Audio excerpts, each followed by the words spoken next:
Assalomu alaykum hammaga. Bugun xudo xohlasa frontend dasturchi bo'lish uchun umumiy yo'l xarita haqida gaplashamiz. Xo'p, demak boshlashdan oldin bir narsani aytib ketaman. Bu ro'yxat internetdan jamiki o'sha communityni fikrlaridan kelib chiqib va bundan tashqari o'zimni bilgan tajribalarimdan kelib chiqib tuzilgan. Albatta bu demak xaritani men hop videoni tagida qoldiraman. Albatta o'zingizga foydalanishingiz mumkin bo'ladi va oxirida yaxshi bir resursni ham ko'rsataman. Ya'ni internetda bor bu narsa, faqat umumiy o'zbek tilida yaxshilab tushuntirish uchun bu videoni qilyapman. Xudo xohlasa manfaatli bo'ladi. Bu videoda faqat biz texnik bilimlarni ko'ramiz. Ya'ni front-end dasturchi yo'l, ya'ni umumiy sohasi davomida duch kelishi mumkin bo'lgan mavzular. Okey. Bo'lmasam bir chekkadan boshlaymiz. O'zi front-endga kirish uchun umuman bu webning bir qismi-ku. Bu narsaga kirishdan oldin internet qanaqa ishlashini yaxshi bilish kerak. O'zi internet qanaqa ishlaydi va HTTP protokoli haqida bilish kerak. Ya'ni umumiy protokol qanaqa ishlaydi. Misol uchun bironta bir user yoki o'zingiz bironta bir URLni qanaqadir ma'lumot qidirganda Google Search qanaqa ishlaydi va hokazo, va domain name va IP address, ya'ni misol uchun suhrob.io bo'lishi mumkin, to'g'rimi? Bu domain name. Uni IP address qanaqa joylashadi, o'zi domain name nimaga kerak, shunaqa. Va bundan tashqari hosting nima, qanaqa hosting turlari bor va DNS, domain name system, bu qanaqa ishlaydi. Ya'ni biz misol uchun yozsak, ya'ni oddiy mana shu URLni yoki mana shu nomni yozganimizda, domainni yozganimizda nima hodisa yuz beradi. Shu haqida va brauzerlar haqida umumiy tushuncha. Ya'ni o'zi brauzerlar qanaqa ishlaydi, foydalanuvchi undan qanaqa foydalanadi, umumiy ma'lumot shu. Shuni bilishi shart. Har bir demak front-end bo'ladimi, back-end yoki DevOps boshqa injenerlar bo'ladimi, hammasi bu narsani asosini tushunishi kerak. Chunki shu sohadagi odamlar buni yaxshi bilishi kerak. Xo'p, va endi keyingi qadam bu HTML, CSS, JavaScript va mana shu mavzularni chuqur o'rganish kerak.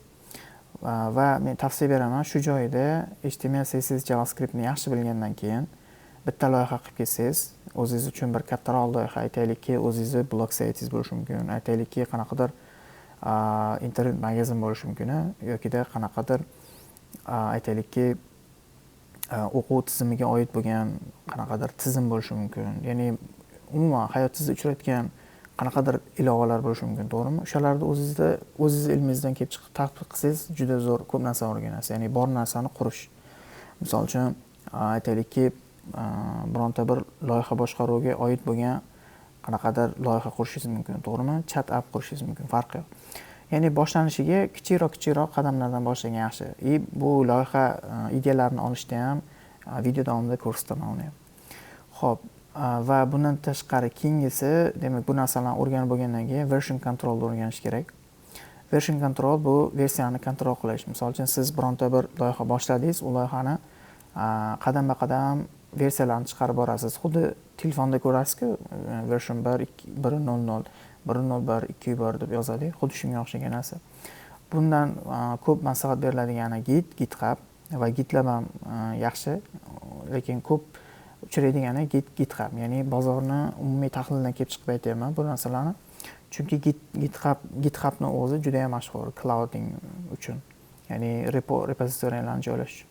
Bundan tashqari version control system hostingni o'rganish kerak. Ya'ni o'sha GitHub page'lardan foydalanish, qanaqa qilib deploy qilasiz va hokazo. Keyin bundan tashqari team collab, qanaqa qilib collab qilasiz, umumiy jamoa bilan ishlash va open source repozitoriyalar bilan tanishib chiqish. HTML, CSS, JSni bilib ham, demak open source loyihalarni ko'rib, uni tahlil qilsangiz bo'ladi.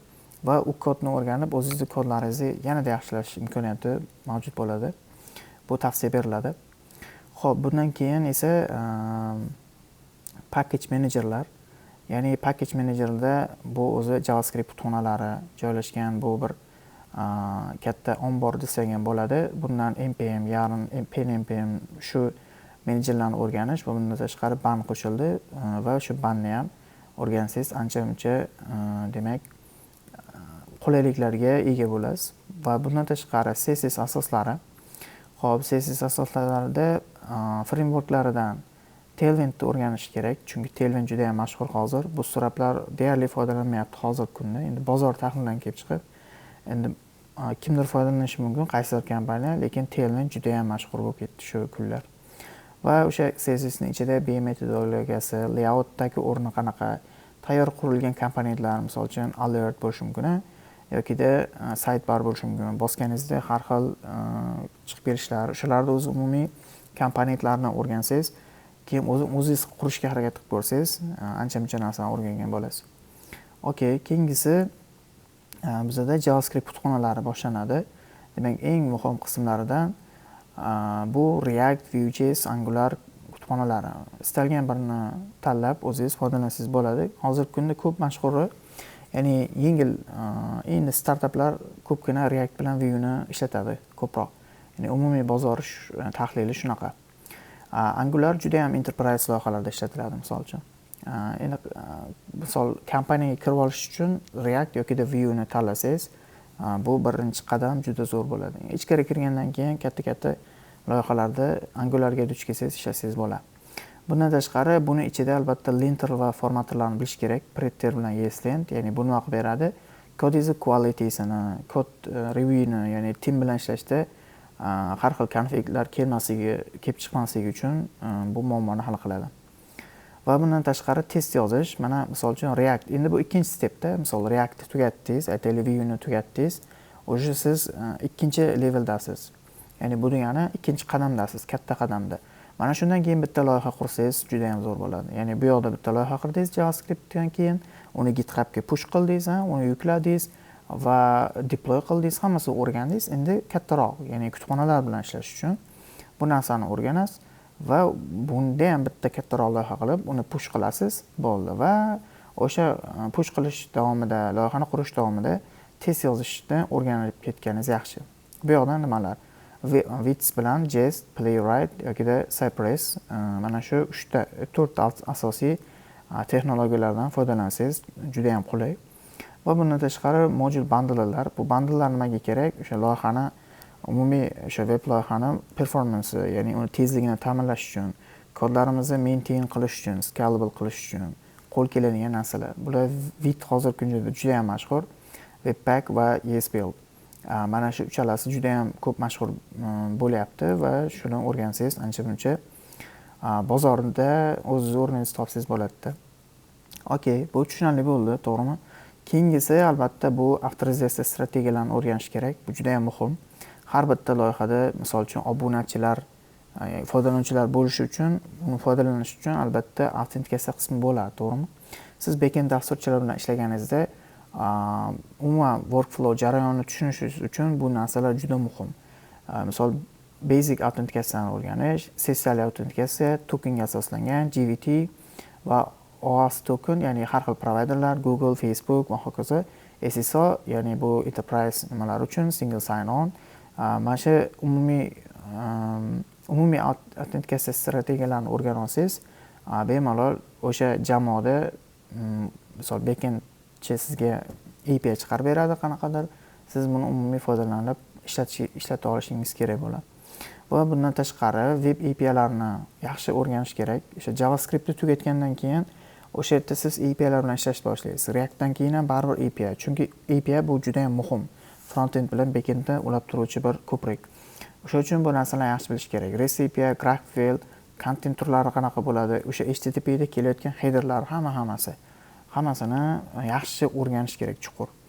Va bundan tashqari web xavfsizligi juda ham muhim. Bu o'sha loyihani aytaylikki loyihani frontend qismida xavfsizlikni ta'minlash uchun ham, demak siz OSP va CSP, ya'ni Content Security protokoli va OSP xavfsizliklari, security asoslarini umumiy holda bilish kerak. Va bundan tashqari CORS, HTTP va Access Injection, ya'ni bu o'sha hakkerlardan himoya vositasida bular. O'sha narsalarda mana shu terminlarni yaxshi o'rganib, o'zi umumiy communitydan xabardor bo'lib turish kerak baribir. Buni o'zi yetarli emas. Ya'ni kimdir qanaqadir qaysidir loyiha hack bo'lgan bo'ladi, to'g'rimi? Nimadan bo'lganini internetda ko'rib uni bilib olsangiz bo'ladi va shunga qarab siz ham o'zingiz loyihangizni rivojlantirib olsangiz bo'ladi. Va bundan tashqari bizda hozirgi kunda SSR va SSG juda ham mashhur, ya'ni server side rendering va server side generator. Demak, bunda React, Next.js, TanStack query, ya'ni TanStack start juda ham mashhur bo'lyapti. Agar Reactni o'rgangan bo'lsangiz, siz mana shu keyingi steplarda Next va TanStackni o'rganishni maslahat beraman, juda ham zo'r. Vue'ni o'rgansangiz, Nuxt juda ham qo'l keladi. Ya'ni bu server side rendering, siz ham bu texnologiyalar orqali full stack loyiha qurishingiz mumkin, hattoki. Ya'ni front-endni bilib ham, demak, bu narsalarni siz umumiy yaxshi tushunib qura olishingiz mumkin. SSG uchun Astro juda ham mashhur bo'lyapti. Astroni ishlasangiz ham bo'ladi. Xo'p, okey, keyin deploymentga keldik, to'g'rimi? Deploymentda GitHub Pages, Vercel, Netlify, Cloudflare mana shu asosiy texnologiyalarni bilganingiz juda ham qo'l keladi. Va Railway Render, bular ham o'zingiz qo'llab ko'rsangiz bo'ladi. Bu ham o'sha sizni veb-saytingizni, misol uchun, mana bunaqa publish qilib, produktda boshqa odamlar foydalanish uchun qo'l keladigan bu demak umumiy deployment vositalari. Xo'p, hozirgi kunda Vercel bilan Netlify front-endchilar orasida juda ham mashhur. Chunki ancha-muncha tekin, ya'ni qulayliklari bor. Kichik loyihalar uchun, pet loyihalar uchun yetadi. Okey, keyin bundan tashqari endi design systemni yaxshi o'rganish kerak. Ya'ni design system deganda umumiy o'sha loyihani, aytaylikki, front-end loyihani umuman tizimni ishlashini dizaynlashtirish. Dizayn deganda faqat umumiy user interface yoki har xil dizaynlar emas, u tizimni dizayn qilish. Front-end ya'ni front-end arxitekturasini yaxshi tushunish kerak. Bu ham alohida soha o'zi. Ya'ni qanaqa qilib toza va maintainable, ya'ni uzoqni ko'zlaydigan loyihalarni qurish mumkin. Arxitekturani qanaqa puxta qurish mumkin, hammasi. Va bundan tashqari TypeScript ham bilish kerak. Type checkerlar uchun bu juda ham muhim, chunki hozirgi kunda deyarli ko'p loyihalar demak TypeScriptni ustiga qurilyapti. Bu JavaScript ustiga demak qurilgan til, to'g'rimi? Ya'ni type safety uchun juda ham qulay. Performance uchun, ya'ni saytimizni tezroq ishlash uchun biz mana bu toollardan foydalanishimiz kerak. Bu Lighthouse, DevTools va Service Workerlar, cachingni boshqarish, oqimli javoblar, ya'ni streaming responslari. Bu narsalar ham juda muhim. Va bundan tashqari accessibility nima desak, bu o'zi alohida soha desak ham bo'ladi. Ya'ni accessibility bu hammaga qulay qilish loyihani. Misol uchun aytaylikki, imkoniyat cheklangan insonlar bo'lishi mumkin. Kimnidir ko'zi ko'rmasligi mumkin, kimnidir rang ajrata olmasligi mumkin, to'g'rimi? O'sha odamlarga ham hamma odamga teng miqyosli qilish uchun accessibilityni yaxshi o'rganish kerak. Bu xalqaro loyihalarda juda ham ko'p talab qilinadigan qism. Va web komponentlarni yaxshi tushunish kerak. Misol uchun HTML templatelar har xil va custom elementlar, misol uchun o'sha HTMLda chuqur bo'lgan, advanced bo'lgan qismlari bor. Shadow DOM bilan ishlash, ya'ni DOMni, ya'ni Document Object Model bilan qulay va tez ishlash uchun imkon beradigan narsa bu. Va bundan tashqari GraphQL resepiyani qo'llasa bo'ladi, lekin GraphQL ham juda ham qo'l kelyapti hozirgi kunda, bozorda bor. GraphQLni ham yaxshi o'rganish kerak. Tavsiya beriladigan Apollo Client degan kutubxonasi bor buni. Shundan foydalansangiz juda ham zo'r. Xo'p, bundan tashqari progressive web applar, misol uchun bu nima desa, pivalar, aytaylik veb-saytga kirganda, misol uchun telefondan kiryapti foydalanuvchi, to'g'rimi?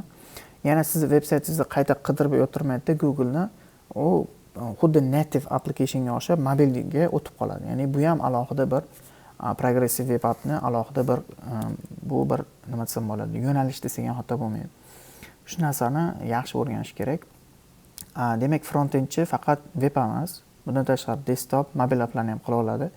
Bu nima desangiz, bu ham shu JavaScript kutubxonalaridan foydalansa bo'ladi. Desktopda Electron.js bor, Tauri bor va mobilda esa React Native, Flutter juda ham mashhur bo'lyapti hozirgi kunda. Ya'ni siz bu ilovalar orqali ham Macga, ham Windowsga, ham Androidga, ham iOSga, ya'ni alohida OSlarda bittada qursangiz bo'ladi. Chunki startaplar tez bitishni xohlaydi. Shuning uchun foydalanuvchilarni tezroq jalb qilish uchun, loyihani tezroq MVPsini hosil qilish uchun mana shu toollardan foydalanish tavsiya beriladi.